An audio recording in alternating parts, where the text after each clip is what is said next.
అండి, welcome to my channel. ఇంట్లో చేసిన పలావ్.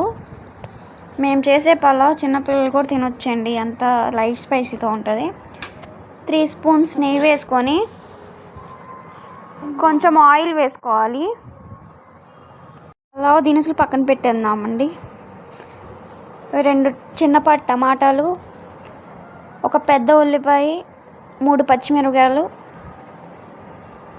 కోసి పక్కన పెట్టి ఇప్పుడు ఆయిల్లో వేయించుతున్నామండి.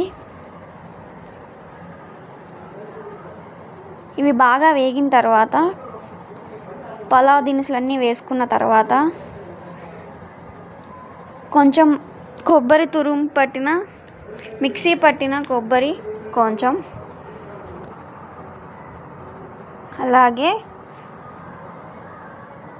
3 స్పూన్స్ అల్లం చిన్నులపై మిక్సీ పెట్టిన పేస్ట్ వేసిన మసాలాలన్నీ వేగాలి.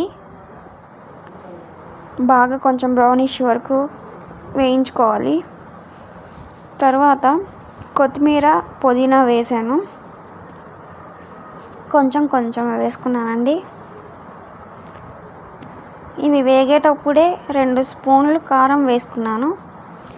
ఇప్పుడు తీసుకున్న కొలత ప్రకారం 1 డేషా బియ్యానికి 1.5 వాటర్ తీసుకోవాలి. మేమైతే 2 డేషాల బియ్యానికి 3 డేషాలు వాటర్ తీసుకొని ఎసురుగా వేసుకున్నాము. ఇందులోనే 2 గుప్పెళ్ళు ఉప్పు వేసుకోవాలి.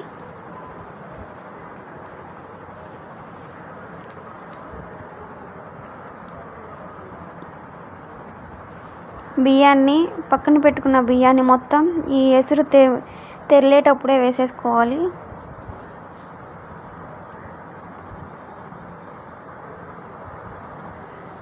అన్నం నీరు దిగాలండి. ఇంకంతే, చివరికి వచ్చేసాము. దీంట్లో అంతే అండి, రెడీ అయిపోయిన తర్వాత కసూరి మేతి కొంచెం అన్నం అయిపోయిన తర్వాత పైన చల్లుకుంటే స్మెల్ అయితే బాగుంటుందండి. అందుకని మేమైతే కసూరి మేతి పైన చల్లాము. ఇంతేనండి, pulao ready. Thank you for watching. Bye bye.